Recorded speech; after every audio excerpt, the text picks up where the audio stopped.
And welcome everybody to another edition of the GSMC Baseball Podcast brought to you by the GSMC Sports Network. As always, I'm your host, Kenneth Grunfelder, and it's great to have you guys here on this Friday, February 23rd. We have a lot to talk about on the show today. Before I get into that, just want to remind you guys, as always, to tip or donate, get your comments recognized, make sure to go to the following link. That is streamelements.com/gsmcsportsnetwork./tip. Again, that really helps the show, makes the show more interactive between myself, the host, and you guys, the viewers. Again, that is streamelements.com/gsmcsportsnetwork./tip. And as always, it is displayed on the ticker on the bottom of the show segment down below. So we do have a guest for the show for today. We are joined by the new host of the GSMC Baseball Podcast, and that is Sam. And once again, my camera is acting up again, so I'm just gonna fix that really quick. See, this like happens at least once or twice on the show, but now for some reason, okay, there we go, we're good now. So we're joined by Sam, like I said, the new host of the GSMC Baseball Podcast. Sam, how are you doing today? Good, man. How are you? I'm good. I'm good. So yeah, I started off doing the baseball podcast, and then I switched over to football, and then obviously, baseball was like every Friday, then it became every other Friday, and then Sam's taken over. He's done a great job. So this is kind of a passing of the torch, if you will, with this. So really, it's going to be a two-segment show, half-hour show. We're just going to talk about the off season and preview the season as well, and then and that will be it. And then after this, I will do a half-hour show of the football podcast. So let's dive right into it. So Sam, what are some of your takeaways from the off season? Because obviously a lot of stuff happened, but there were times, and I know like in the production meetings when we would talk about like stuff that we were show topics. You said there were a lot of times where the off season was just dead, and yeah, there were plenty of times where that was the case. So it really at times was challenging to come up with things to talk about. But like, what are some of your takeaways from some of the stuff that happened over the course of the off season? I think my first takeaway is going to be what everyone's takeaway is, and just how much talent is left on the market. I mean, you even going beside the Boris Four of Montgomery, Chapman, Snell, Bellinger, you have guys like Adam Duvall, Tommy Pham, Michael Lorenzen, guys that are still like difference makers on a team that were difference makers on teams that made the playoffs, and I think are really. I think I'm surprised they're still out there. A lot of teams could use them, and I think another takeaway is kind of just the Dodgers and everything they did. I mean, when they signed Otani, and then it was mentioned they were still in on Yamamoto, I was like, okay, maybe that's getting a little overblown. There's no way they can do both. And then they did that, and they also traded for Tyler Glasnow and extended him, and then they also got James Paxton, and they've just it's my Also, takeaways Teoscar for that. Hernandez too. Yeah, Teoscar Hernandez. I mean, he had a huge double yesterday in the game. I mean, just an insane offseason. And when in an offseason where everything's moving so slow, they have gone just star after star after star. So it's been insane to watch. Yeah, I know, and I honestly didn't realize when they signed Otani that they could defer all that money to when he's basically done playing, so they can continue to add. And then also they brought back Kershaw as well, because I know there was some Oh yeah. speculation on whether he was going to retire or not. Which I mean, I know the Dodgers now are looked at as the villain now, but I'm kind of happy he came back because this team is loaded, and it's like this could be like your last chance to win another championship. Because I know a lot of people talk about the COVID championship as that kind of being kind of fake. So this team is loaded. So, and again, he doesn't have to be like the number one guy because you have so many other guys that they added. Obviously, Otani's not going to be able to pitch this year, but like you said, Yamamoto, they traded for Glass now. You bring in Paxton, who could be a back of the rotation guy. And also on top of that, all the guys that they still have, like Walker Bueller, I know he was hurt, so he's working his way back. So, Kershaw doesn't have to be that number one guy. And even like as he's getting older, I mean, he's still pitching well. I mean, I think he had like a sub 3 ERA last year. So even as he's getting older, he's still, producing. Um, and the other thing too is, being a Yankee fan, them getting Juan Soto. I'll be honest, I really did not expect it. I think a lot of people didn't expect it, either. I kind of expected them to do what they've been doing the last couple of off seasons, where they kind of make these like little moves, um, but nothing like significant. So when this started to gain traction, I was like, okay, maybe this actually has a possibility. And then once the deal was done, I'm really excited for this season for the Yankees. What were your thoughts on the Soto trade?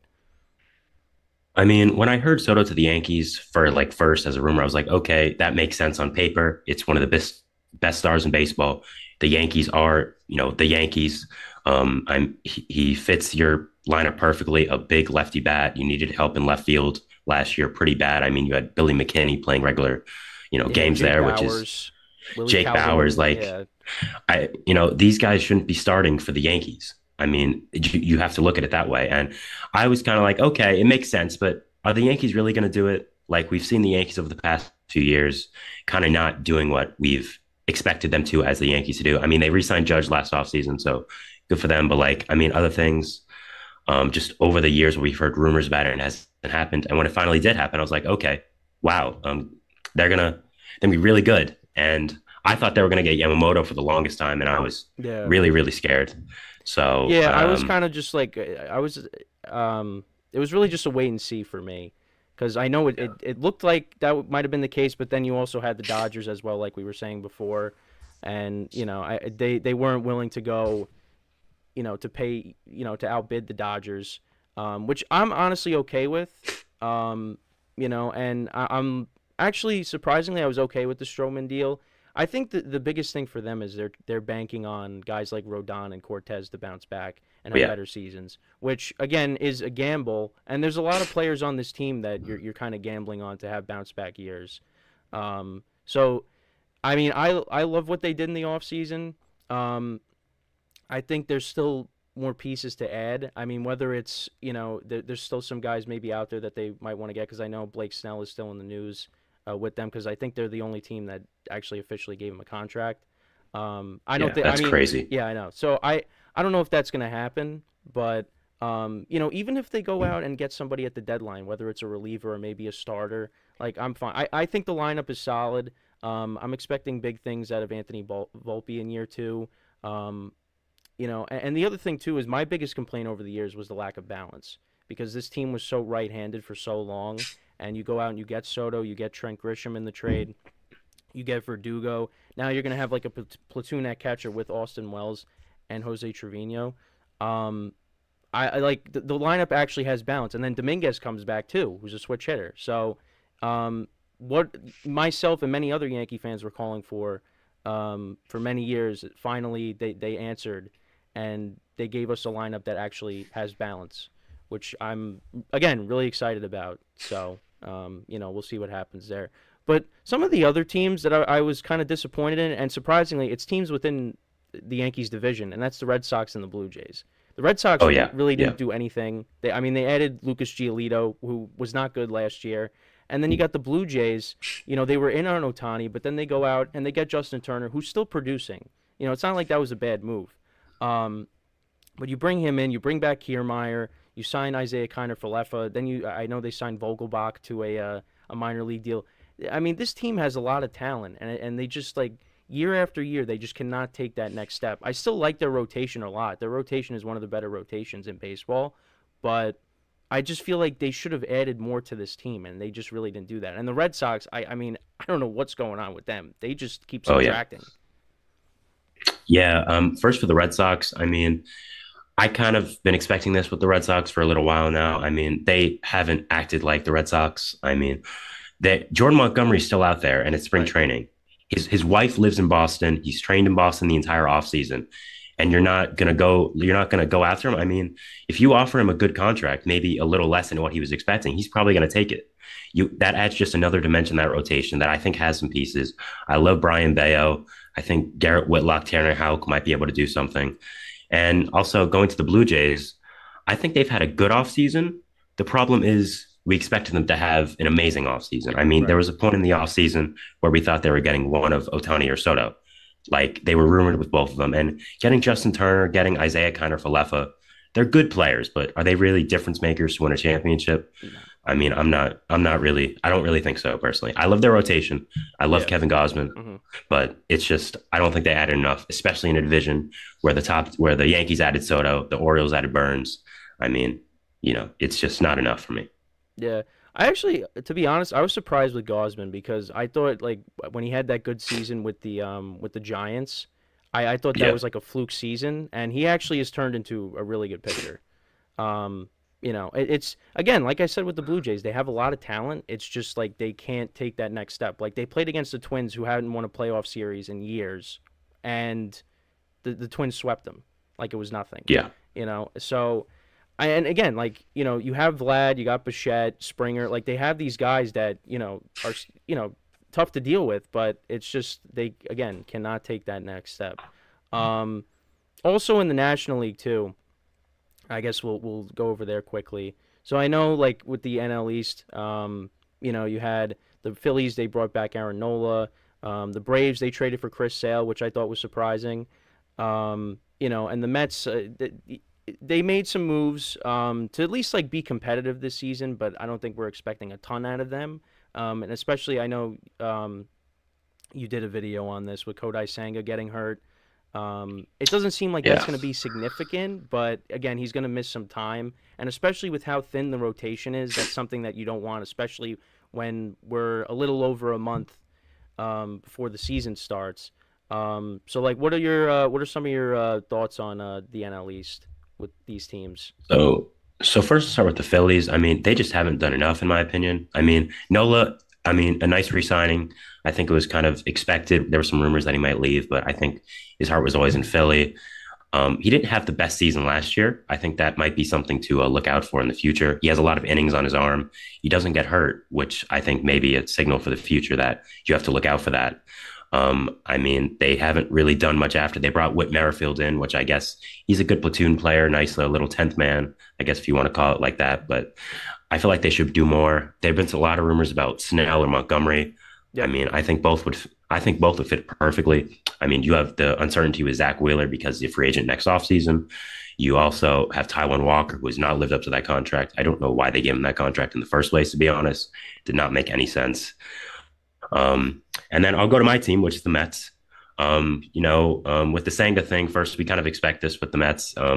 They are the Mets. I've been a fan of this team for 18 years. We just expect these things. Yep.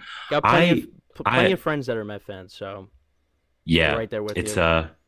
I was actually excited for the season. I was like, okay, you know what? We're revitalized. We got a lot of new guys in. We traded Verlander. We traded Scherzer.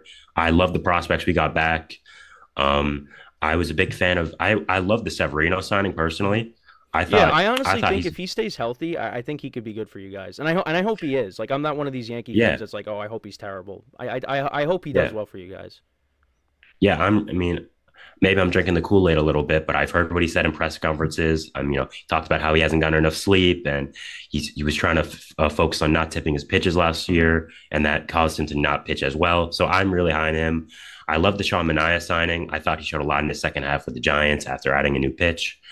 Adrian Hauser, I thought was a fine number five pitcher, just kind of a guy you can rely on for 40 ERA, pitch some innings. Um, and then the Sanga injury kind of just derailed all that because he is our ace. I don't know if I want to go into opening day with Tyler McGill or Jose Quintana. I was expecting them to make a push for the wild card. I still am, but I think Yeah. the Sanga injury hurts it. And I'm kind of surprised they haven't, Jordan Montgomery, he's a guy out there. Like, Mm-hmm. I mean, I don't know why we don't go after him, especially with all the holes we're going to have in our rotation next year.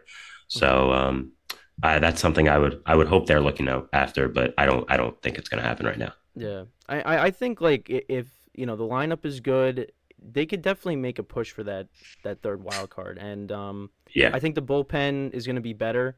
I mean, we'll see how Diaz bounces back from the Achilles injury because if he's anything like he was, before it, you guys, got your stud closer back, which is good.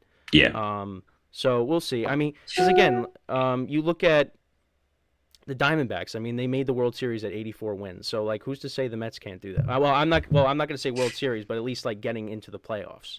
yeah, So, yeah, yeah, yeah. all right. So we're gonna take our first and only break of the show here, and then we'll continue our discussion. We'll talk about well, we'll kind of preview the season, how we expect it to go. So we'll do that when we come back. So stick around, and we'll be right back here on the GSMC Baseball Podcast.